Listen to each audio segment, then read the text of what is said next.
Well, hello there, guys. You had to know that there was going to be something today, right?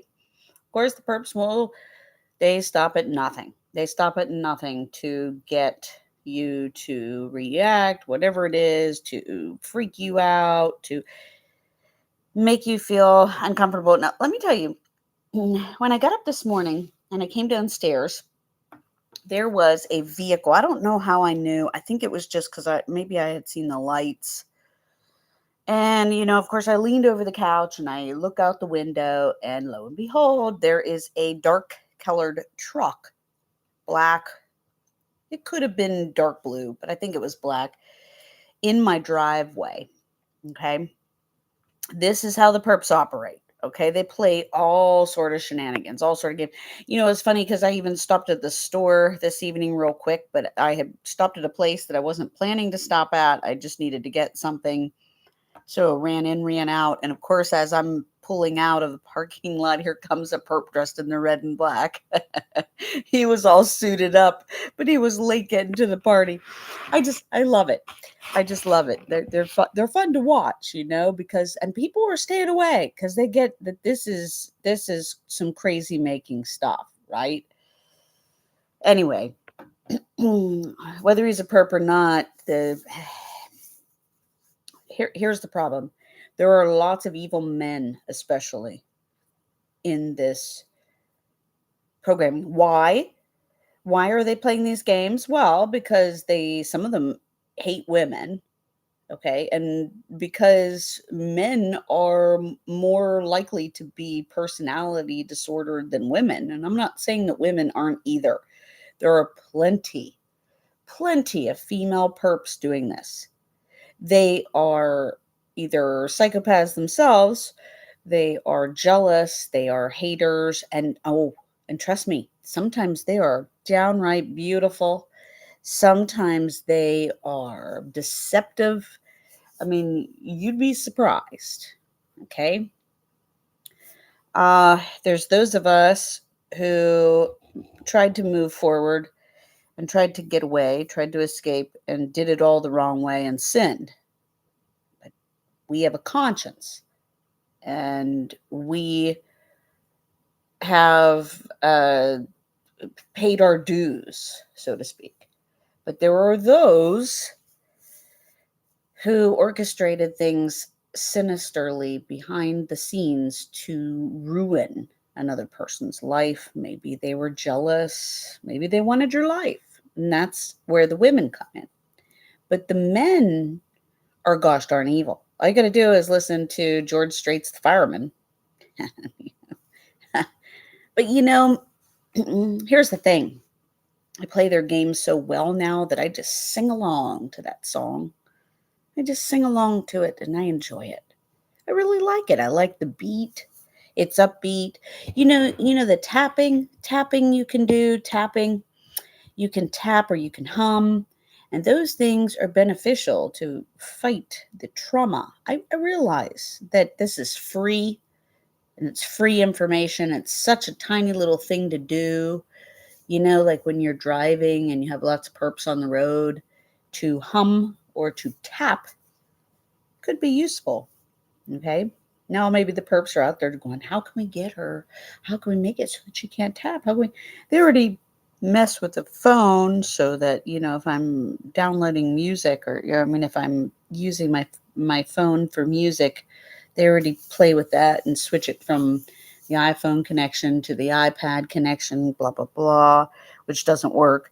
So I mean, I could write a book on just you could just list things that the perps do to instigate and cause trouble. I mean, now I would never have guessed that adults could be so childish and will never ever grow up.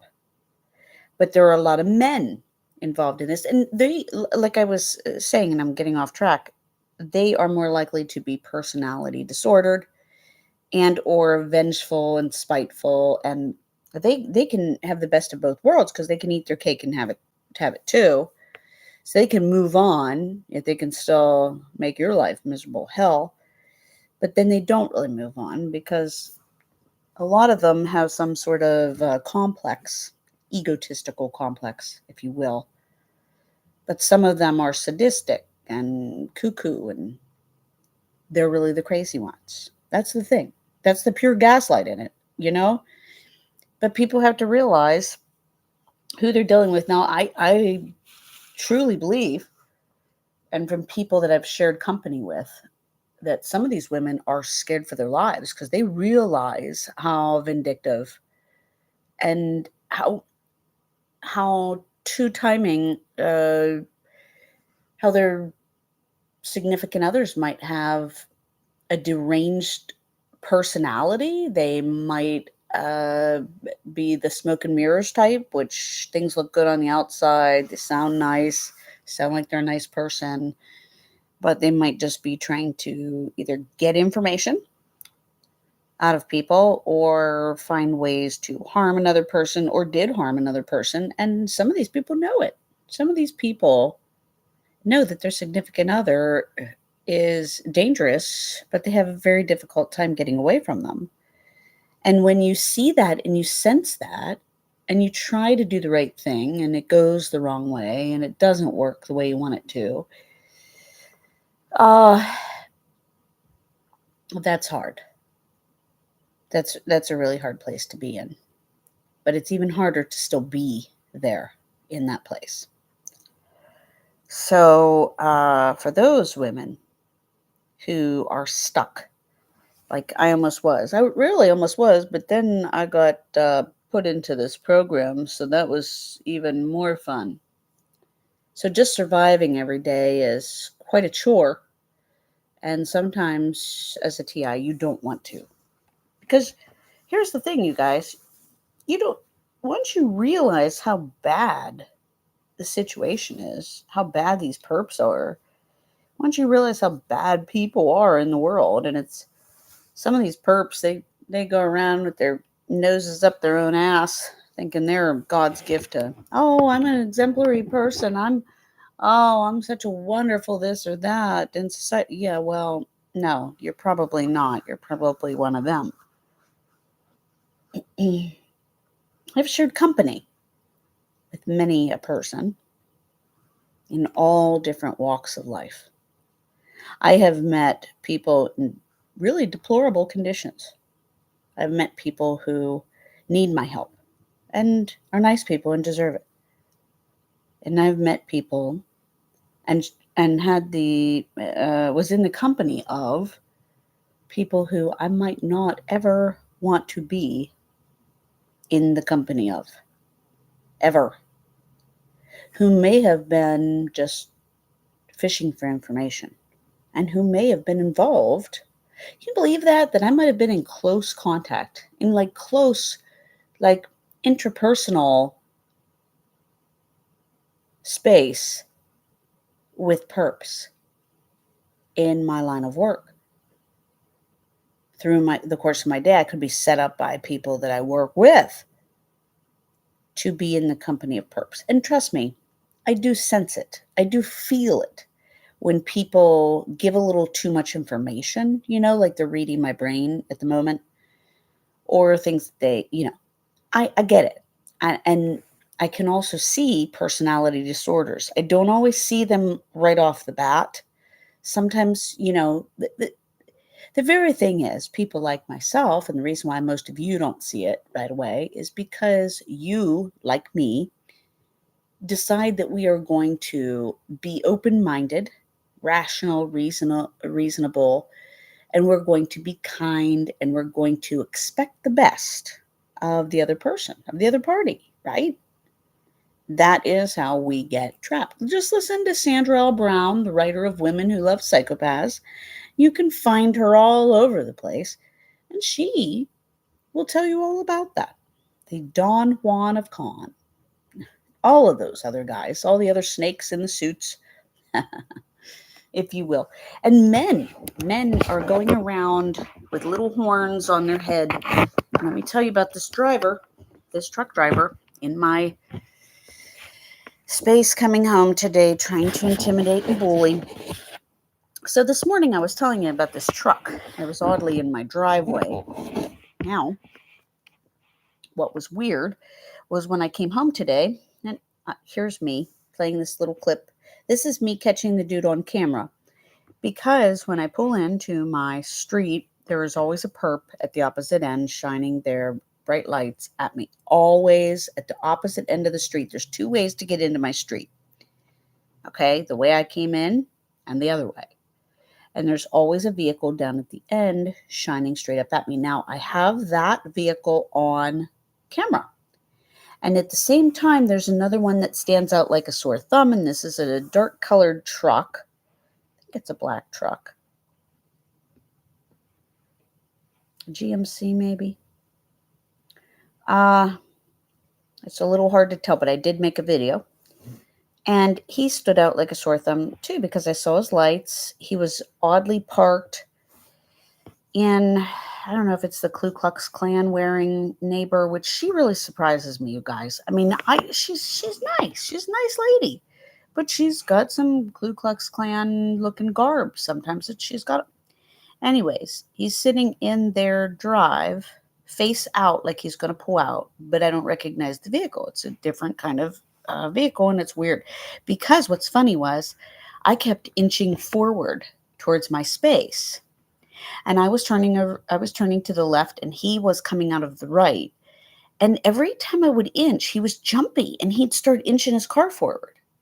Like every time because I have speed bumps when I come into my street, so like I would pause for a second and be like, "What's up?" And then he'd jump, like he'd start inching forward, he start like pulling forward, like he's, I don't know. It was just really bizarre. It was like satanic, I guess you'd say. So here's me. Get this guy. Get this guy. I just laughed at these people because they are. So yeah. So then I kept playing this little game back, like because I had to turn to get into my driveway. But this guy is literally facing. I mean, he's perpendicular-ish, but he's facing my house. And he's just hanging out, and I knew he was out of place. And when he went to go forward, he he was like half ass in, half ass out. And they know they can't get a reaction out of me. You know what I mean? Because like we're on to them. Like they're making themselves so obvious. So I have front and back pictures of him leaving. Again, I think this is the second time he's been in the neighborhood today, and God only knows what this is all about. Somebody must have eaten his pudding. But this guy is something else, okay? And you can tell when it's a perp. You can just tell. But this seems to be a morning and now after work kind of deal. So I'm going to have to keep an eye on this. Yeah. I mean, once you've done this long enough, you just know who stands out like a sore thumb and who doesn't. And even the neighbor next door stands out like a sore thumb. And the other day, she was in her vehicle, and she was, I don't know if I reported this yet or not. I mean, it's just, it all becomes a blur after a while. She was sitting in her vehicle, and I was getting home, and I was bringing groceries out of the car after work, and she was just higher than a kite. Like, I don't even think she knew. Like, she was probably there to target me, but I don't even think she realized that I was actually there. I think she was so doped up inside the car. Listen, I don't care. I mean, it's not my place to judge you, and I don't have now. I'm for the record, she will go around and tell everybody she does not drink. Okay, she does not drink, but she stalks in her ass as her neighbor. Okay, and she's getting high in her car. Anyway, um, there was something else I wanted to say about this, but memory sometimes doesn't serve. But yeah, I don't even think she noticed me. Like I said, I could care less if she's getting high in her car. I mean, anybody who knows what the hell is actually going on would probably get high in their car right now. I mean, I, I don't blame her. I really don't. This is really bad. It's really bad, but you shouldn't be stalking and harassing your neighbor. So that's a problem. So yeah, I think she's going to get hers eventually. I think it's coming around full circle. She's blocked her plates. Sometimes she parks a different way. I mean, these people are ridiculous. It's as if they are under some sort of, and who knows? Could this be that they are actually um, under some sort of hypnotic um, mind control via technology? I mean, if technology can cause people to do all sorts of other things, why can't it cause that? I wouldn't doubt it.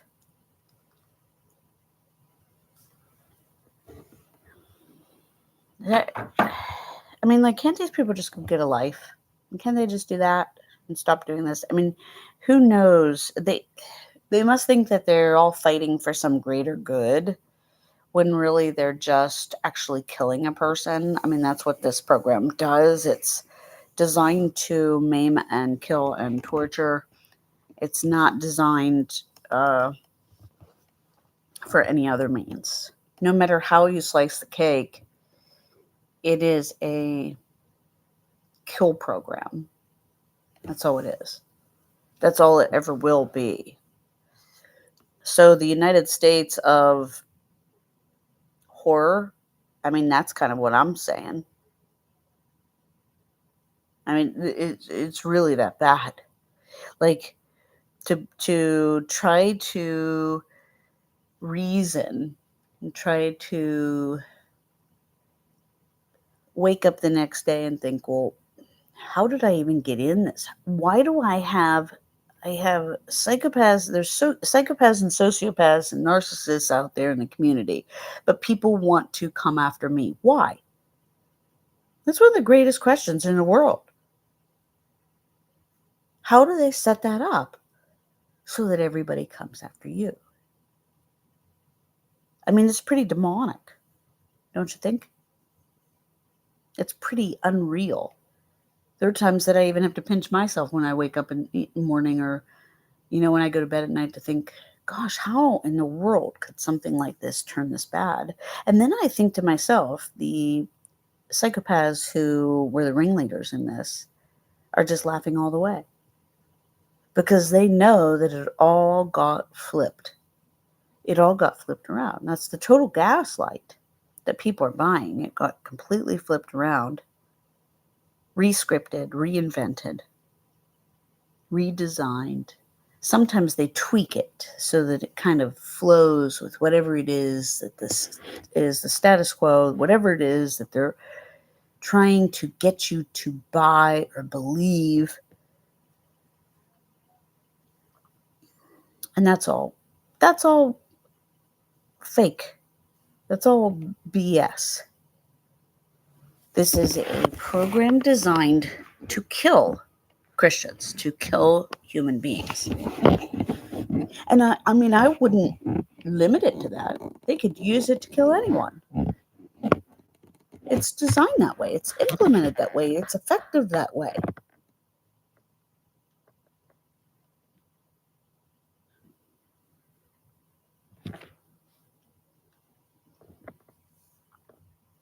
They're getting away with stuff. They're getting away with turning people into weapons. They're getting away with abusing people with their weapons technology. They're getting away with destroying people's lives. The American dreams. What's that? Yeah, that ain't it. This ain't the United States of America you're thinking. This is a complete bombardment of a person's life. And, It's just so stupid. Like, what do they think they're going to accomplish? Like, if they sit there while I'm pulling in and they make me think, how long have they been sitting outside my house? How long have they been watching for me? I mean, they're just a crazy psycho if they're doing that. I mean, there's nothing to report. There's nothing to learn. There's nothing to do other than to just harass someone. That's what it is. That's all it is. It's just harassment.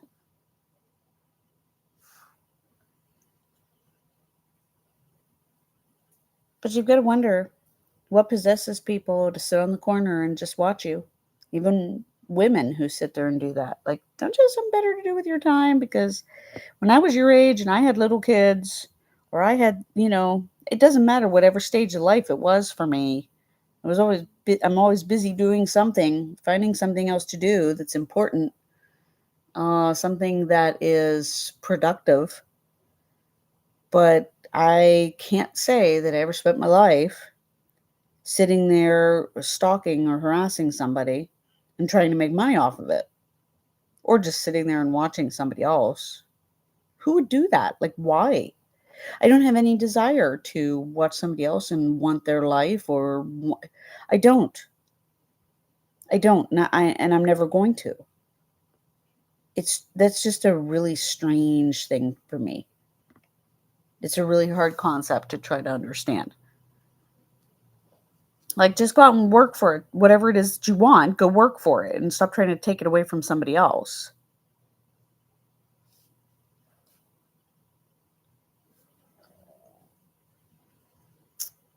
I've got to read my Tina Plakinger entry for today in the Treading on Serpents devotional for targeted individuals. And uh, let's see. Who should we do a shout out for? Lorraine at Alternative Homesteading. I've been listening to some of her videos, and she's pretty smart about this stuff. And I can hear other people's stories and feel comfort in being able to relate, knowing what these perpetrators are doing. And I mean, it's so sad. It really is disgustingly sad that men, evil men, do this kind of stuff, especially to women. And I'm going to end it there. And I'm sure there'll be a part 3. I'm sure. We can't get enough of them, right?